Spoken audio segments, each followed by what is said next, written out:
Registrations are now open for the 7th Bioceuticals Research Symposium, to be held in Sydney from the 3rd to the 5th of May 2019. To register, please go to bioceuticals.com.au and click on the Education tab.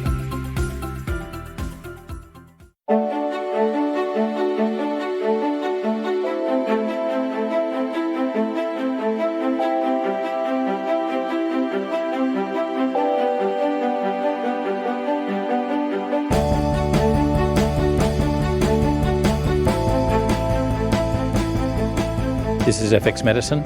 I'm Andrew Whitfield Cook. Joining us on the line today is Rebecca Reid, who's a naturopath from Endeavour College of Natural Health in Brisbane, where she graduated in 2014 and is a successful applicant to the Student Summer Research Program at Endeavour. She's the Research Project Coordinator and Student Liaison Officer for the Office of Research at Endeavour College of Natural Health in Brisbane. And she's only one of 11 competitively appointed Fellows of the International Naturopathy Research Leadership Program at the Australian Research Centre in Complementary and Integrative Medicine at the University of Technology in Sydney, that's UTS. In addition, Rebecca is currently undertaking her PhD at the Australian Research Centre in Complementary and Integrative Medicine, where she is investigating health service utilisation by women with endometriosis and the naturopathic prescription characteristics and treatments utilised to manage endometriosis in Australian naturopathic clinical practice. Welcome to FX Medicine. Rebecca, how are you going? I'm great, thank you. How are you, Andrew? I'm good, thank you. Now, you've done a lot of research and investigation into endometriosis and the traditional naturopathic management, which is something that I think we're sorely lacking. We sort of tend to go, we want to go science, we want to go evidence and things like that, but there's a whole history of naturopathic treatment management that's missing. That's very true. As far as I'm aware, no one's actually ever looked into this. Where I've done part of my project at the National University of Natural Medicine in Portland, in Oregon in the US, I was the first researcher to ever go there and utilise their traditional and rare books to actually conduct a project in this form. Wow. So what, were they all dusty and locked away in a triple vault? It was amazing. I can't even explain how wonderful it was. Like 2,000 really rare old naturopathic texts, reading them for 3 weeks. It was wonderful. I have to ask there, did you have to wear the cotton gloves and things when you were handling them? I wanted to. I did ask, but no, I had to use a foam casing and a foam bookmark to make sure that the texts weren't damaged by me touching them or anything. Oh, so even more protective. Yeah, because a lot of them were falling apart. Yeah. A lot of them had mildew and spines were broken. So they're doing a rebinding process, particularly their Benedict Lust collection has just undergone a really large binding process. Yeah. But some of their older texts, they are sadly falling apart. So, what era is this from? Is this from the eclectic physicians in America in the sort of late 18th century? Yeah, so the texts I looked at were from 1800 to the 1800s, forgive me, 19th century. Sorry. Yeah, and that was a year range that we chose because of the American naturopathic movement as well as the Australian. So I really focused on the Western naturopathic front.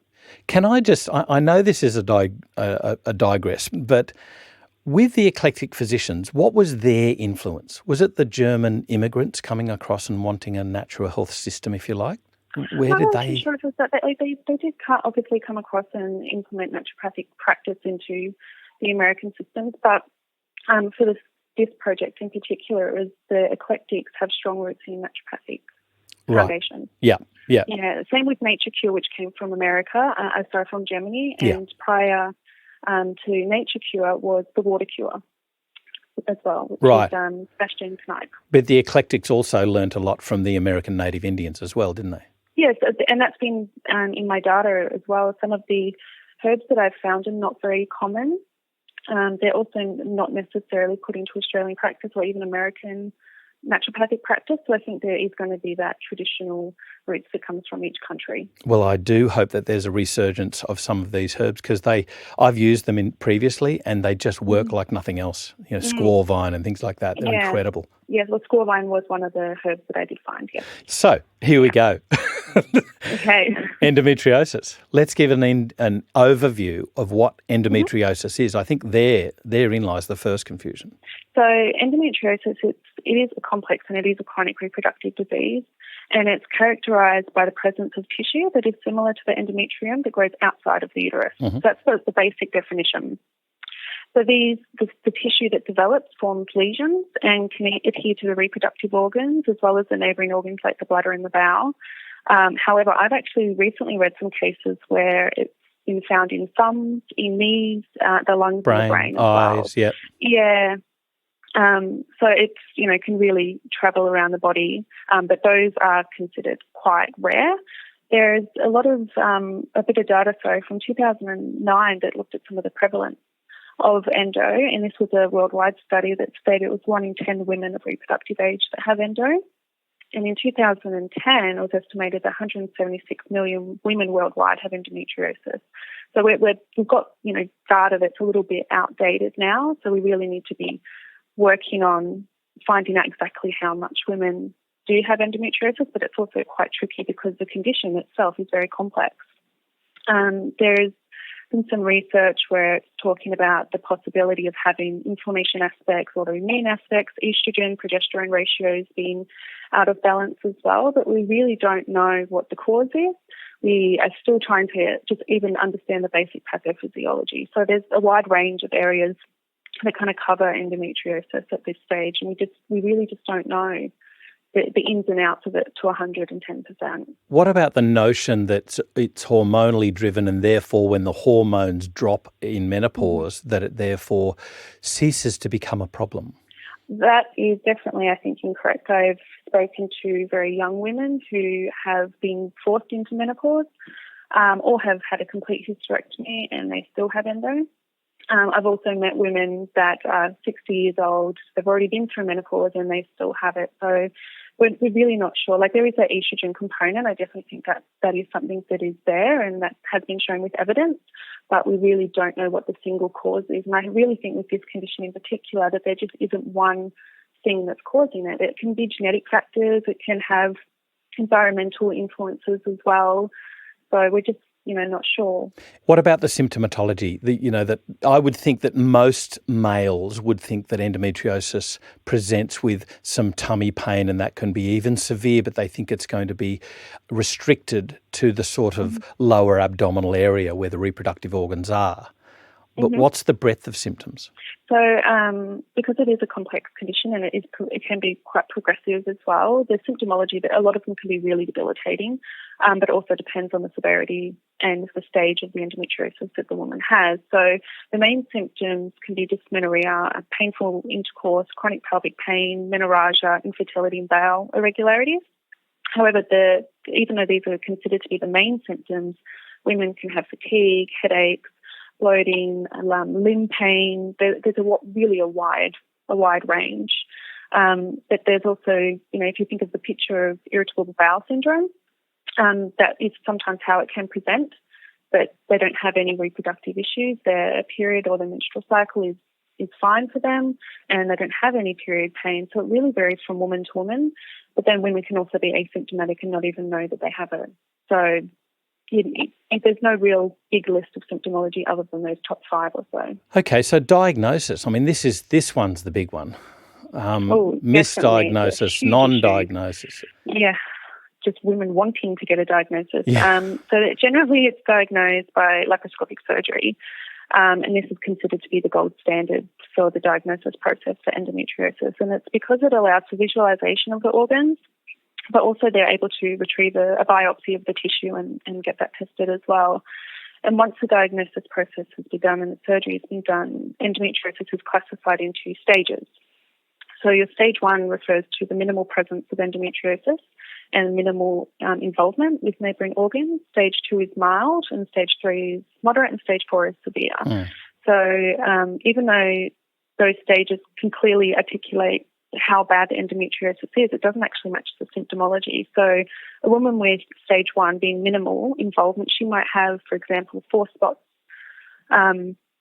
throughout her uterus, and she has no symptoms. But then she could have stage 2 being mild and be completely and utterly unable to work, unable to move.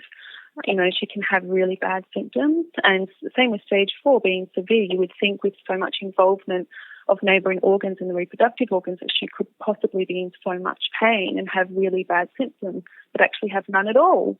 So it really varies. There's no real clear cut. Yeah, that screams of an incorrect classification system. It's really based on the presence of endometriosis. It doesn't match the symptomology. Yeah, but can you imagine that being applied to colon cancer or irritable bowel syndrome with the Rome criteria?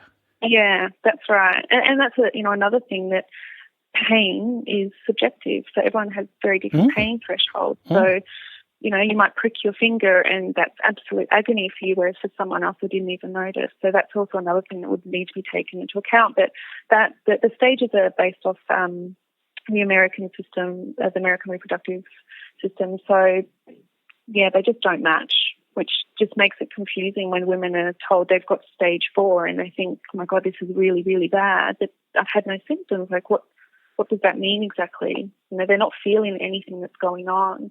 So that can kind of create a lot of misconfusion and issues for women. So with regards to diagnosis, and if you've got, let's take a simple thing, lower abdominal pain that's cyclical and it's, worse around either menstruation or halfway through your period, let's say.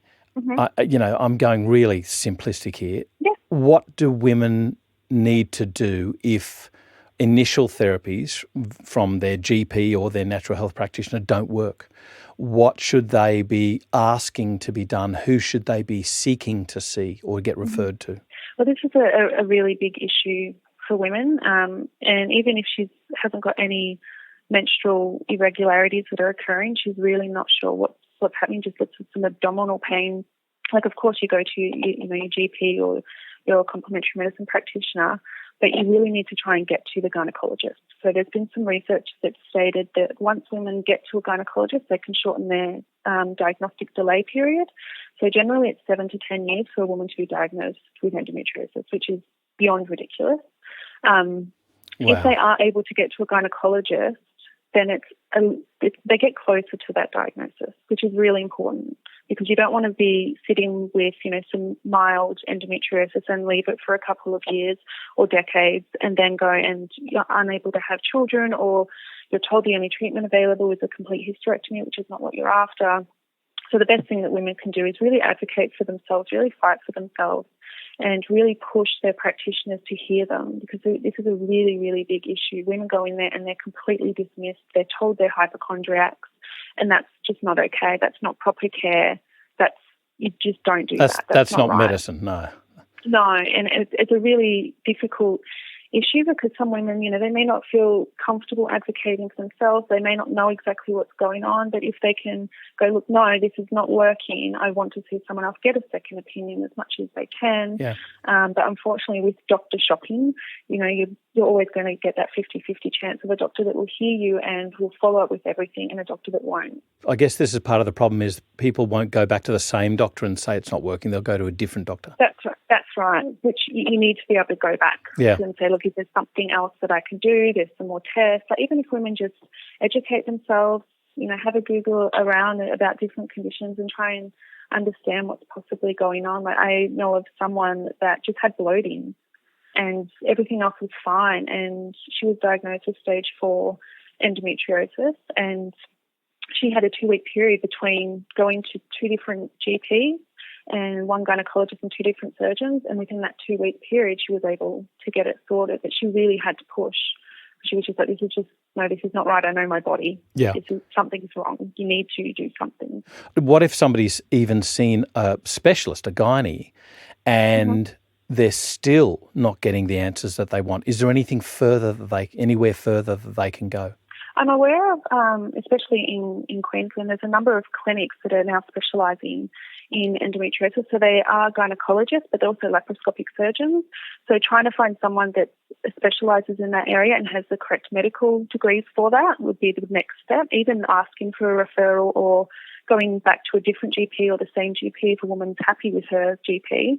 Yeah. And saying that, I have found this specialist, I really want to get in and see them. Can I please have a referral? Yeah, so that's the Cree specialty, is that right? Yeah. So there is a speciality in this area. Yeah. So that's probably the next best thing that they can do. And it really comes back to advocating for themselves when doctors aren't listening. Yeah. And doing that doctor shopping, because there's not much else you can do. Even if your main practitioner is a complementary medicine practitioner, there's all those issues with complementary medicine practitioners referring anyway. So really going through the medical system to try and get to the laparoscopic surgery is the only way to really get there. Yeah. And I think there was some evidence that the first laparoscopic surgery is the real one that you want to get done right. Yes, that's correct. Yes, you do. You want to get the diagnosis, you want to clear out as much as humanly possible, and then you want to start having your team of practitioners to help support you and prevent the reoccurrence. Mm. Yeah. And just so for our listeners, we will definitely be putting a lot of support material up on the fxmedicine.com.au site so that you can access it there and so that you can help your patients from there. Obviously, listeners in different countries from Australia, you might get some guidance there, but you'll have to find those appropriate practitioners in your own country.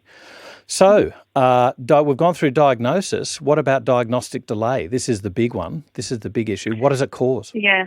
Well, the biggest issue is the normalisation of period pain in society. That's just full stop. And that's because throughout all of human being life, really, menstruation's always been a woman's business, and it's always been something that we have to hide, feel uncomfortable about.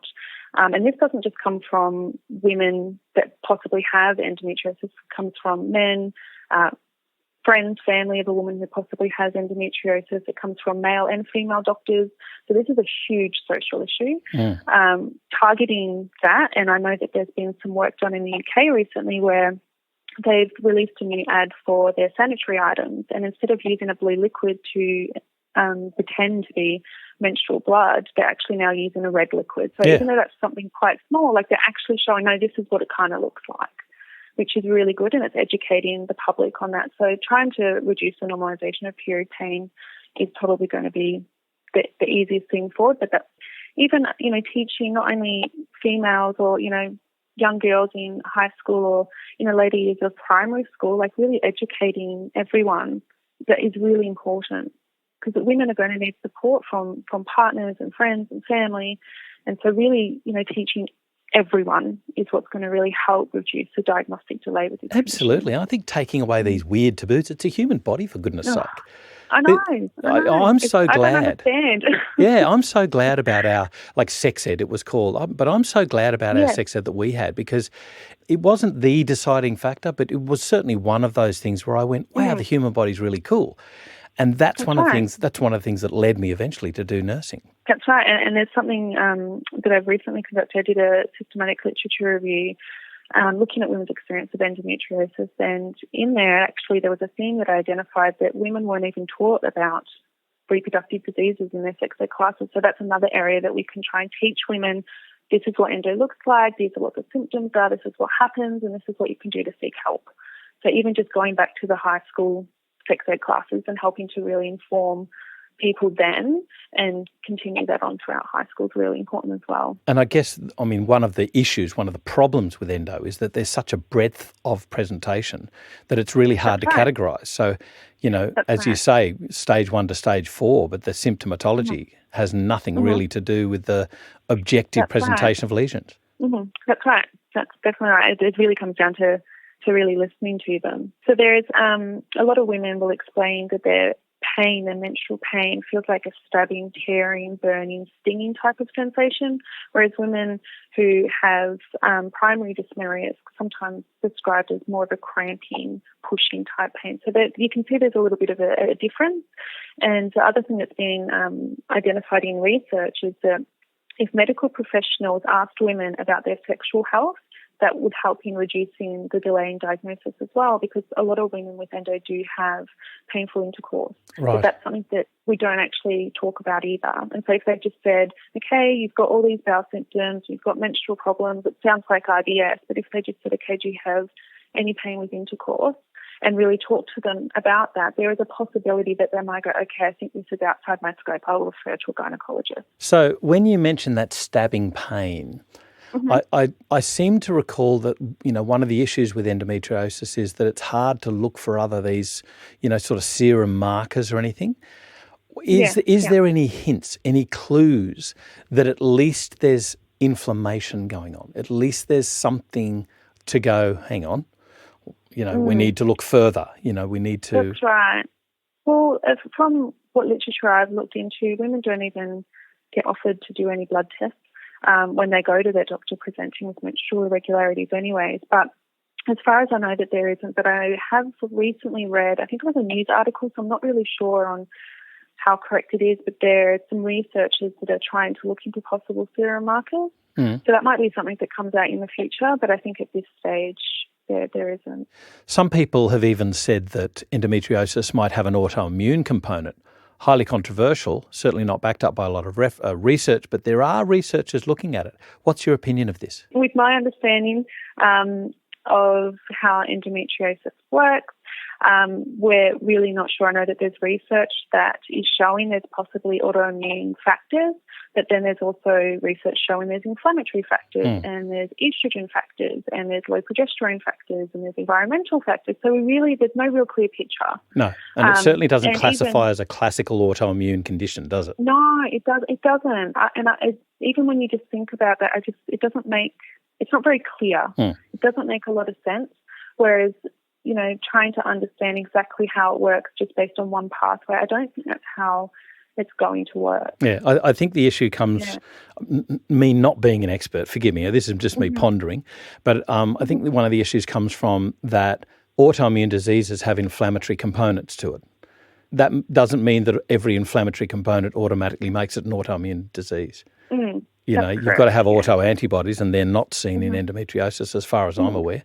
And we just need to do more research on this. More research is really, really needed to really understand it. But, research takes a very long time as well, and obviously it's quite costly, but that's the only way we're going to be able to find out the complete 100% pathophysiology. Like, we don't even know the pathogenesis yet. We don't know how it's caused. There's multiple theories. Right.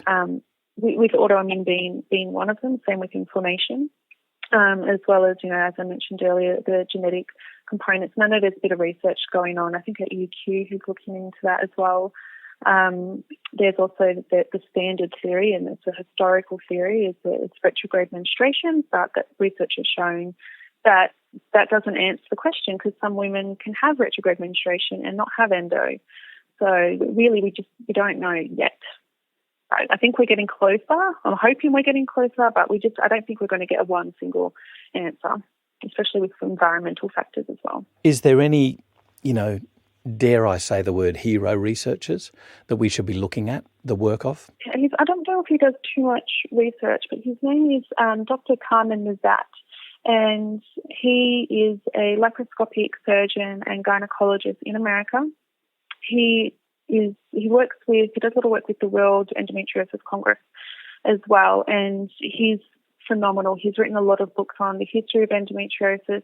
So I don't know how active he is in research. I know he's done a lot of publications, but if that's something that he continually works on, but he's got a lot of different research articles and textbooks that talk about the pathophysiology of endometriosis, as well as how throughout history endometriosis has presented, what he uses for his patients, what works, what doesn't work. So he's got a lot of wonderful resources. And of course, you've got wonderful people in Australia like Professor Jason Abbott and Natasha Andriadis and others who are specialists. They're CRE specialists. Jason, I think, is on the board, isn't he, of Endometriosis Australia? That's right, he is, yes. So a lot of the board members on Endometriosis Australia do have a bit of research in that area, or at least during clinical practice, and maybe a point that women could go to as well. There's some researchers that are actually looking into the Australian healthcare burden and economic cost. I believe they're still doing data analysis. I'm not too sure when their publication might come out. I've also included a small section of this into one of my PhD projects, so I'll have a little bit of information that I can contribute to the field as well. But as I mentioned earlier, there was only really that 2012 paper by the World Endometriosis Research Centre. Wow, 5 years ago, guys. Yeah. Jeepers. Yeah, so we really need to get moving on this Because you're right, if we can do some research in this area, there's a possibility that the government will start looking this way and really trying to help. What about naturopathy? One would think that, look, this is undiagnosed or not, or delayed diagnosis. It goes around, causes a big healthcare burden, and so we need to treat it really effectively with strong medicines that we have. And yet it doesn't seem to be that clear-cut thing that it's just take a pill or do a laparoscopic surgery and it's gone. So what's the role of naturopathic medicine here? I definitely think naturopathy and even complementary medicine practitioners in general really can have a really strong role in supporting women with endometriosis. But there isn't much data to really show what naturopaths are doing, if it's effective, if it's safe, if it's working for them, if it's cost effective. We don't really know, but I think one thing I really like about endometriosis and the way that the treatment plan should be working is that women don't have one single practitioner, they have a team. And I think that can really help support women in multiple ways. So for naturopaths in particular, they've got a large number of tools that they can draw on. They can use herbal medicines, they can use nutritional supplementation, diet and lifestyle. And there's a lot of research that's starting to come out about dietary impacts with endometriosis, so helping to educate women on what they should and shouldn't be eating to help reduce any possible risks that may be aggravating the condition is really important as well. So I think definitely having a naturopath on a team of practitioner supporter women is something that we can move forward to. And there's a lot of research coming out about acupuncture being really helpful in managing pain as well. So there's a wide range of research that's coming out in this area, but definitely naturopaths can be very supportive in this case. Even after a woman's had laparoscopic surgery and just educating them and helping to support their hormonal dysfunctions that are occurring, if there's inflammation going on, all their toolkits that naturopaths use to manage the condition can really help, especially after that surgery period. Thank you for correcting me on the point of complementary medicine, because acupuncture is indeed very important in this. And it is. Yeah. But there's a lot of research on acupuncture and complementary medicine research to manage the condition, as well as traditional Chinese medicine. There's a bit of research that's coming out. I think 2014 was one of the last systematic reviews that came out on the effects of traditional Chinese medicine in managing endometriosis. So there's research out there because it can really help support people. What about your stuff? What about your research? So as you mentioned earlier, I am a PhD student. So I'm having my project is primarily focusing on naturopathy and endometriosis.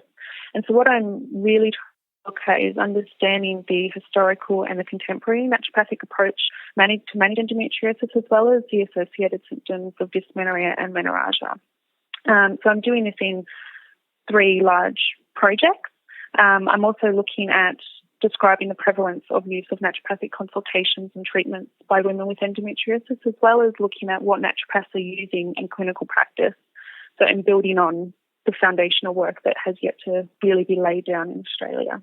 Now, can you tell us any data that you've gotten from that yet? I do. I have lots of data. So particularly from the historical approach. So I will go through the herbal remedies first, because it's actually quite extensive, which I was really quite surprised. So out of 37 traditional texts that I reviewed and 61 journal articles that I conducted at the National University of Natural Medicine, I've identified 139 herbs that were traditionally used to manage dysmenorrhea. What's quite interesting is, while I was studying to be a naturopath, I can't even remember ever studying 139 herbs. I swear there was probably like 10 that were recommended for dysmenorrhea. So that shows, a bit of changing evidence and changing maybe how things are working and how we understand our herbs and whether or not they're effective. But the top 10 that were traditionally used for dysmenorrhea was black cohosh, blue cohosh, pulsatilla, cramp bark. This one's quite interesting. It's called life root. I'm really quite interested in looking into this one more because it was dubbed the female regulator by a lot of the eclectics. But I've spoken with Australian and American naturopaths. Yeah, life root. And they haven't heard of it. They're not really sure where it came from, but it's very strong in American naturopathic texts. And sorry, what was the botanical name of this? Serico auroris. I've never heard of it. Yeah. So I've spoken with quite a number of American naturopaths, and they haven't heard of it either. So I'm not sure if possibly it's from Native American or possibly even Canadian. So there's a lot of research that I'll probably be doing to look into that one. The very famous false unicorn root, which we know we still currently use for dysmenorrhea. Gelsemium was also quite prominent, as well as black haw, wild yam, and partridge berry, which was more likely used in American naturopathic practice compared to Australian. So that's the top 10 for dysmenorrhea out of the 139 herbs. But I did also identify homeopathics. And there was a small number that are recommended, particularly nux vomica, which was used for women who had dysmenorrhea but also had a sensation of a very weighty, heavy uterus or had bearing down pains that occurred at the same time as their menstrual cycle. There was sepia as well, which was more recommended when a woman had dragging or bearing down pains down her legs, like her inner thighs. That was more likely recommended in those type of situations. There was Ignatia, Pulsatilla, Apis, Belladonna, Camellia, coffee, and graphites as well, which were more likely recommended from a homeopathic point of view. What's the evidence? This is just looking at use, not evidence behind that use. This is looking at the traditional naturopathic prescriptions used for dysmenorrhea. So when I went through all of the texts, they would have whether it be a chapter on dysmenorrhea, and they would list out what homeopathics or herbal medicines or dietary interventions that they would recommend. So, for example, Scudder would, stated that nux vomica was beneficial in a woman that experienced dysmenorrhea with a weighty uterus or had an irritable uterus. Yeah.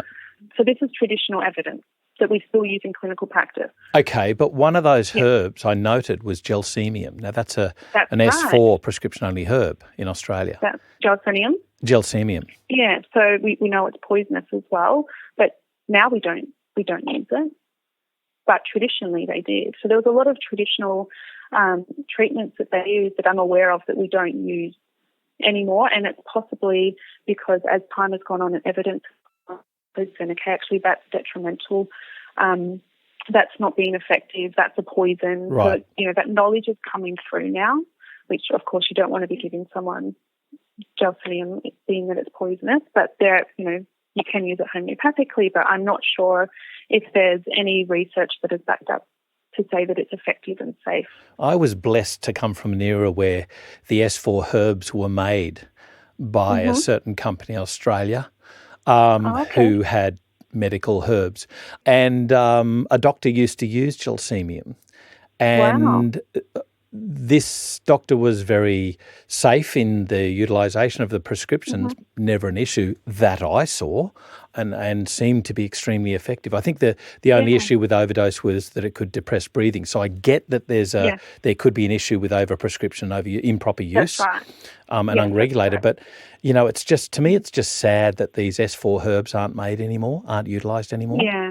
Yeah, and that's quite a big issue as well. We need to have more research to really work out what the appropriate dosage is as well, particularly if they are, you need to have more caution with them. Yeah, so we need we've got the list of historical use, but we don't have the data to show safety and efficacy yet. That's right, and that's just because, well, particularly in Australia, whilst I know that there is a little bit of research on endometriosis and naturopathy, there's not a lot.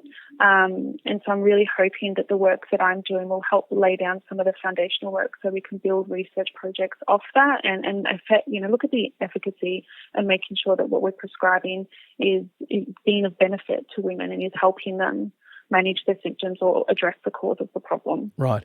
I also noted one of the, it is the poster child of hormonal herbs, and that is the false unicorn. And it is diabolically expensive. So, you bring this to a cost-benefit factor and it's going to fail every time. Why is it so expensive? I believe that it was used, and particularly based on what data I've looked at, because it's number 4 out of 10, out of 139, but it was pretty much wildcrafted and utilised so much that it was getting to the point of extinction. Yeah. That's what I've read about it. Yeah. I know you can still use it in clinical practice now, but that would be up to the discretion of the naturopath whether or not they were comfortable spending that much money and making sure that it was actually suitable for the woman. What about the symptoms of dysmenorrhea and menorrhagia, common symptoms in endometriosis? What's the traditional approach? Yeah, so for menorrhagia, it was very similar to dysmenorrhea in that herbal medicine was more prominent for the treatment. So I've identified 101 different herbs that they recommended to use in case of menorrhagia. So the first one was one that I've never come across before in my studies, studying my naturopath degree, but was ergot, and it's a fungi that particularly grows on rye. Yeah. But what's quite interesting about ergot is that they've actually now made a lot of pharmaceuticals that they now use in afterbirth bleeding and hemorrhage. And migraine. A drug. Yes, Gaffagot. Yes, and migraines. Yeah, so there's ergometrine, which is used for heavy bleeding that occurs after birth, and it works by stiffening the uterus to control the bleeding. So you can kind of understand how that might be of benefit for women who have menorrhagia if the constituent is the actual one that's having that activity. The other herbs for out of the top 10 was beetroot, yarrow, life-root again came back, and ipecac, which we know is a very strong emetic. So dosage of that did actually vary. Cinnamon, Canadian fleabane, wild geranium, golden seal, and black haw. So some of these herbs I'm aware of that we do still use, such as cinnamon and golden seal and yarrow, but some of them I think have more, and black haw, but have more of a prominent in American naturopathic practice as well. Yeah, I've never used fleabane. Have you ever used it or heard of it? No, I've never studied it. I've never heard of it at all, but it was Canadian fleabane that was more likely recommended. So that might have just been that there was a large volume of the American and Canadian text that actually stated that herb was of benefit. And there was also some homeopathics as well. Apis was number one for menorrhagia, as well as carbo-veg, but it was more likely used when a woman had oxygenation issues. So if she had a pale complexion or poor circulation, blue lips, and menorrhagia, they're more likely to use that homeopathic remedy. Ipecac was another one, as well as belladonna, camellia, and nux vomica as well. So it's quite an extensive list. There was also hydrotherapy. A lot of the applications were cold water applications, and vaginal douches and enemas and cold baths as well were more likely recommended, which we don't practice in Australia, unfortunately. No, I know. We just go to the hot water bottle rather than something like a slippery elm or a castor oil. That's right. Yeah, well, I'm hoping hydrotherapy comes back. Yeah. I think I need to make the salient point to our listeners about safety, and that is when you mention those homeopathic remedies, some of those remedies are toxic if you don't take them in a homeopathic form. Yes, that's right. But yeah, so definitely hydrotherapy was recommended. But diet and lifestyle for menorrhagia was really quite interesting because they actually stated what they believed the cause of menorrhagia was, which I was quite shocked. So they believe that women have menorrhagia because there's been excessive stimulation of the body. So this meant that a woman has done excessive physical activity, she's overworked, she's exhausted due to diseases, she's had an extreme cold, or she has excessive sexual indulgences, and that's what they used to think caused menorrhagia. So a lot of the diet and lifestyle treatments were about locking a woman away in a dark, cold room, being left alone, which sounds really horrible, and consuming a really bland diet, like no tea, no coffee, no salt, no pepper, no herbs, very, very bland, mashed potato type anything diet. To cause more problems. Yes, that's right. Yeah. What? Yeah. So, but it was really interesting to actually see that and know that that's not what we do anymore. So, research is coming out there, and we've got, really good, wonderful practitioners that are working in these areas and doing the best that they can instead of locking them in a cold, dark room. Well, these are the founders of naturopathy, and this is what they used to do. Oh, my goodness. So naturopathy's got a bit of stuff to answer for as well. It's not just the medical field that, put people in sanitariums and things like that. Asylums, asylums. That's true. How about the traditional approach to managing endometriosis as opposed to dysmenorrhea and menorrhagia? Well, this is actually really interesting. It's something I was really shocked to find when I was doing my data collection and data analysis. So from all of the texts that I actually looked at and reviewed, the term endometriosis didn't come up once. So I looked at hundreds and hundreds of books, and there was no mention. But to provide, I guess, a little bit of background and history of endometriosis to understand why this possibly didn't happen was in 1927. Dr. John Sampson coined the term endometriosis. So he dedicated a lot of his life work to endometriosis. And he was also the one that stated that endometriosis is caused by retrograde menstruation. However, in 1860, that was when endometriosis was microscopically discovered. So my time period of my project fits within the history of endometriosis, but I found nothing. Wow. So, yeah, I was totally blown away by this. I really thought I would find even just one sentence from someone, but there was just no mention at all. So I've done some extra personal research to really identify why this has possibly happened. And what I've been able to find is that how we understand endometriosis is that it was called different things throughout history. So over 4,000 years, it was called uterine fury, suffocation of the womb. My favourite is the wandering womb because you can understand how endometriosis is and that it wanders the body, as well as irritable uterus. And a really big one was that it was once called hysteria. And, so there's a lot of data that has been conducted by Dr. Carmen Nazat that I mentioned earlier in the US, where he conducted a project that looked over 4,000 years of medical data that identified the history of endometriosis. And his conclusion was that the presentation of hysteria and endometriosis were extremely similar, and it's possible that hysteria in a lot of these cases was actually endometriosis. So I think that's kind of where my data has lacked, is that there's a possibility of the eclectics and the naturopathic practitioners of the time were just not aware of the change in medical terms, or it wasn't something they came across. Like I said earlier, women can be asymptomatic, or they might just have a few symptoms such as dysmenorrhea or menorrhagia, and they're just treating those conditions rather than realising that there's a larger condition going on underneath. So unfortunately, I don't actually have any data, but I think this really shows, that the lacking evidence in endometriosis and naturopathy from a traditional point of view. So how are aspects of your project going to advance the field of research? What's happening?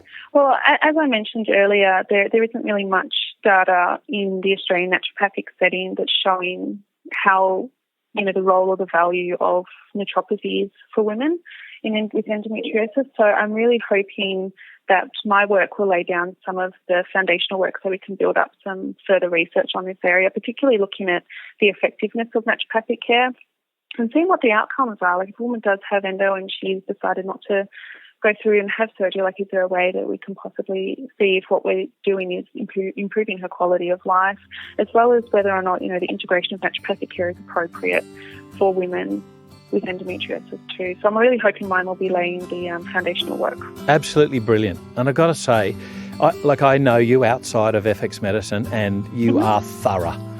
Thank you. So I just can't applaud you more. You don't try, you succeed. You do really well. And, Thank you. And I got to say, wow. I want your autograph for going to research those texts. That would have been an honour just to go in and see those old texts. I cannot even describe the joy that I felt being in that room. It was the best experience of my life. I can't wait to hopefully go back. Beck, I hope to see the next phase of your research. I really do, because I know that it's going to be pointed, it's going to have a direct, an end point that you can use to then jump or that you can use in practice. So very well done for you. Thank you. Thank you very much. This is FX Medicine. I'm Andrew Whitfield Cook.